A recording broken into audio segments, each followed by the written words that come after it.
Thank you for watching this brief video on resume formatting brought to you by University Career Services at UNC Chapel Hill. What we want to do together is to make sure you leave this video understanding basics on how resumes are formatted, really that there is no one right way to do it, but we will talk about some best practices for you to consider. Here's some basic guidelines for you to have in mind as you're developing your document. You want to have margins that are somewhere between a ½ inch to an inch. You typically want to use 10 to 12 point font. Don't get smaller than that, don't get larger than that. But most importantly, be consistent. You want to make font choices that are very simple and clear. You want to generally have information in your document going in reverse chronological order, meaning your newest activities will happen higher in the document. We can talk about ways to adjust that as needed.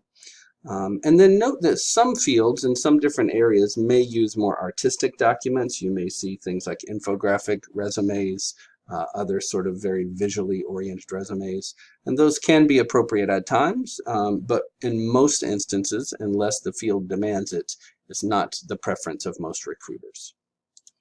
That said, as we previously acknowledged, there's really no one correct way to format a resume. It really depends on the situation, depends on the student.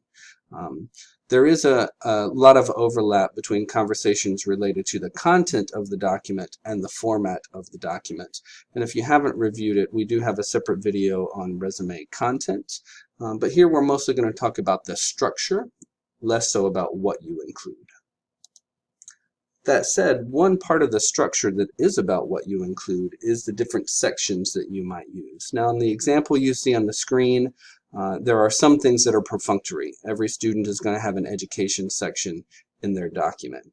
You see this particular example has a related experience section as well as an additional experience section. This was a choice made by the individual to break those up, and there might be a few different reasons why that happens. It could be, for example, that the second experience in the related experience section might have been further down the document if everything had been in one section, and using different sections to break things up is a way to move things around on the document while still maintaining that reverse chronological order.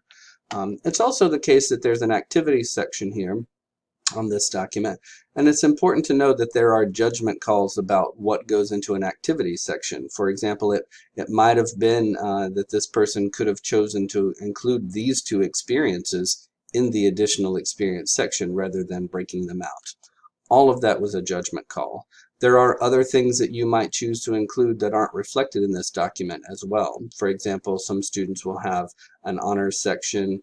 They will have related courses or projects and additional things in skills areas. But all of those are judgment calls. And if you're not sure what to do, if you're on the fence about which judgment decision you need to make, certainly please feel free to come see us here in Career Services and we can talk through that with you. If you look how things look in total here on the document, though, beyond the sections, once you've made those decisions about which sections to include, there are some additional formatting decisions that you need to make sure that the document is easy to navigate. I'm sure we've all had the experience of visiting a website or going on a mobile app that it's hard to know where to click or which way to swipe or other things of that nature, and it's a frustrating experience. It makes you just want to leave that site or that app. And it's a similar experience for a resume. If you're lacking consistency, if things are difficult to view because of the structure you've chosen, an employer is not likely to spend much time on your document. So while none of these things are rules, it's important to consider the way you use things like lines across the document. So this particular document has used a line with each section to create a clear delineation between them. That's not a requirement, but it is a nice option to consider. Even things like formatting. For example, you can see in this instance they've chosen to use a bold format on their titles, an italicized format on the company name, and no formatting on the location. That's fine. It's not a requirement to do it that way, but what's important is it's consistent throughout the document that allows for ease of navigation. If you're unsure how to get started, I do want to mention that we have some templates that you can use. I would strongly encourage you to not go out to the internet and just search for resume templates. You will find some good options out there, but you'll also find some really bad options. Same is true with the built-in templates that you'll find in Microsoft Word. They tend to not maximize space and not be particularly visually appealing. So we have made some documents available to you on our website.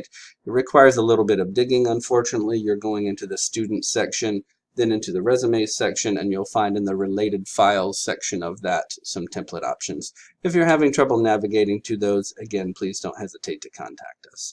You, of course, can create your own format that's best for you, but keep in mind some of these best practices that we've discussed. Make sure that your margins and font choices are right.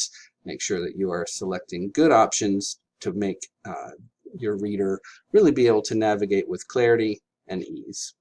And as always, Career Services is here to help. Anytime you need us, please come see us.